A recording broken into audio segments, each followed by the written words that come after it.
Hey, if you want to get excited about the way they played over the weekend, go nuts. It's your fandom. I'm not here to criticize or to advise anyone about how they feel. However, I am here to share how I feel. Good morning to you. Good Monday morning from Nashville, Tennessee. I'm Dejan Kovacevic of DK Pittsburgh Sports, and this is Daily Shot of Penguins. It comes your way bright and early every weekday if you're into football and or baseball. I also offer daily shots of Steelers and Pirates where you found this. Penguins 7, Lightning 3. All their problems are solved. Jeff Carter scored. Teddy Bluger scored. Brian Dumoulin scored.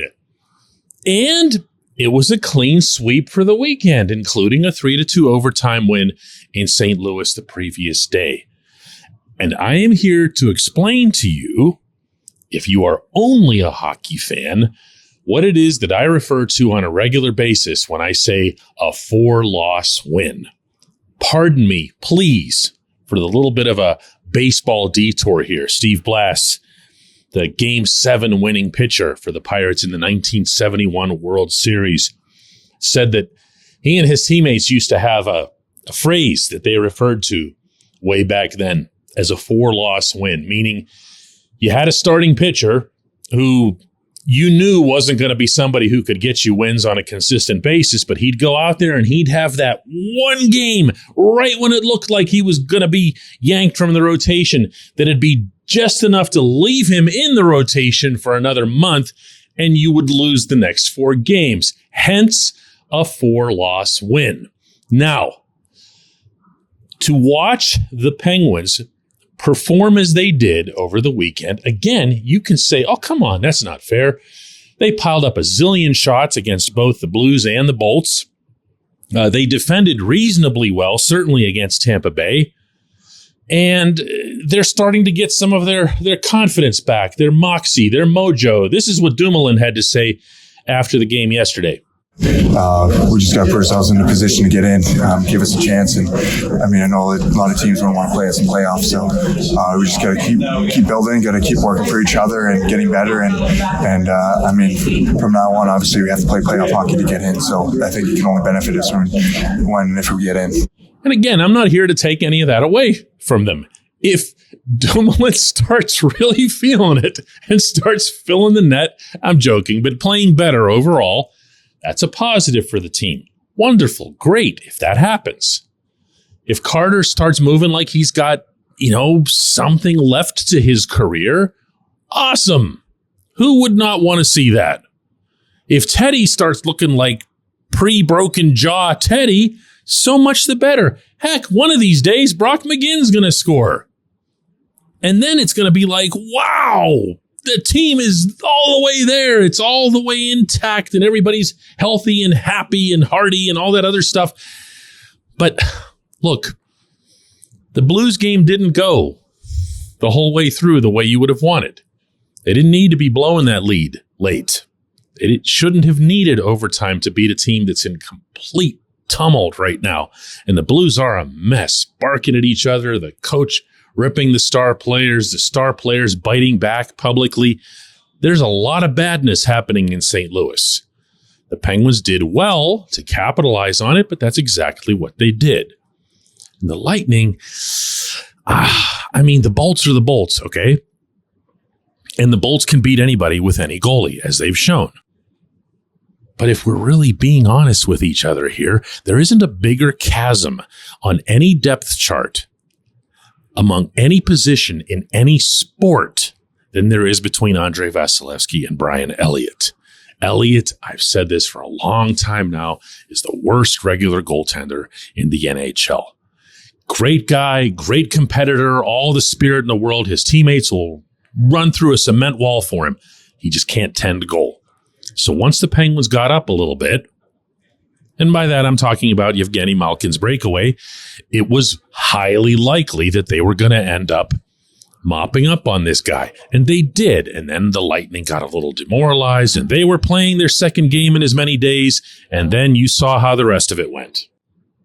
Now, I'm not ruling out that this could be part of some broader rebound. The Penguins certainly have convinced themselves, for sure, in my conversations with them, that aside from the Edmonton debacle, they've been on this path for a while now, for a couple of weeks now. If they believe that, if they perceive that to be the truth, that does count, because that does contribute to your confidence.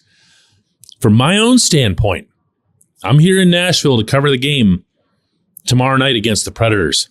I want to see a win over the Predators. And then when they go down to Tampa to face the Lightning again, and they're probably going to see Vasilevsky this time, I want to see a win against that guy. And then when they make it down to Sunrise, you get the gist of this. Doesn't mean they have to win every single game they play. I want to see a much more general, across the board, sweeping improvement in this team's defending. That part of yesterday's outcome I really liked. Yes, the 2 points matter. We're way past having fulfilling losses, okay? But this team needs to show, not me, not us, but themselves, that they can defend when it matters the most. When you see that occurring, go nuts. Start thinking big. But I'm not feeling that just because a couple of people scored goals who haven't scored goals in a zillion years, and they did so against the worst goaltender in hockey. When we come back, J1Q.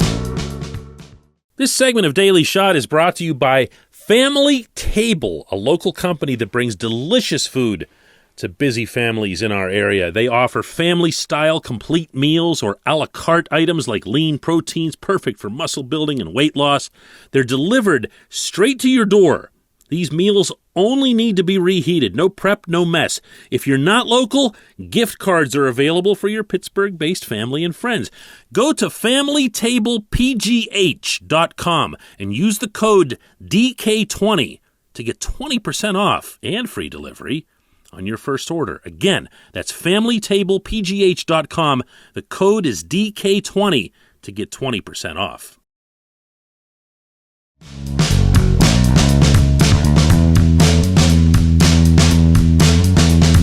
Today's J1Q comes from Frank, who says, great weekend for the Penguins. So now Ron Hextall's free to do nothing, right?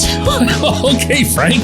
It's kind of making my point for me. And I know you're thinking the same things that I am. He absolutely has work in front of him, no matter what the third line, fourth line guys do over the next couple of games between now and the March 3 trade deadline. The shortcomings of this team aren't about to go away in a single snap. They need all kinds of ruggedness, grinding ability, defending ability.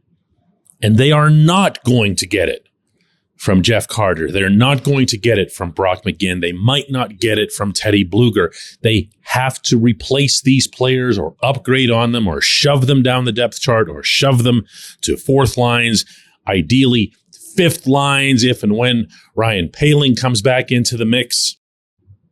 Heck, I would posit here that the more successful that the Penguins are over these next couple of games, the more encouraging their overall performance is, the more burden there is on Hextall to make a move, because that would start convincing everybody within, but also on the outside, that maybe they actually could be something, as opposed to what we were thinking about them after the Edmonton game. Do you follow me here? In other words, I had a whole bunch of feedback from all kinds of directions about sell off your good players, do what the Capitals did, get a bunch of draft picks. Not hearing any of that now because it's just been a couple of games, and that's just pretty much the way public reaction goes whenever everybody's tensions are high. But when I look at this team right now, I'm still seeing a team that could do something if it had a third line. Maybe Drew O'Connor's part of that. Again, to reference Poehling, if Poehling can come back, he's a legitimate bottom six left winger. Josh Archibald's impressed at times, certainly made a terrific pass to spring Gino for the breakaway. This is this is a team that can still achieve something, but not without the general manager making a significant contribution to that bottom six. If there's one thing that might change, one sentiment that might have changed over this weekend, I believe it's that Casey DeSmith yesterday, even though, again, the competition at the other end, meaning his direct competition, his counterpart, was the worst goalie in the NHL, they're not making a move in goal. They're just not. And they're probably not making one on the blue line either. But bottom six, up front, absolutely a must. I appreciate the question. I appreciate everybody listening to Daily Shot of Penguins. We'll do another one of these from here in Nashville tomorrow.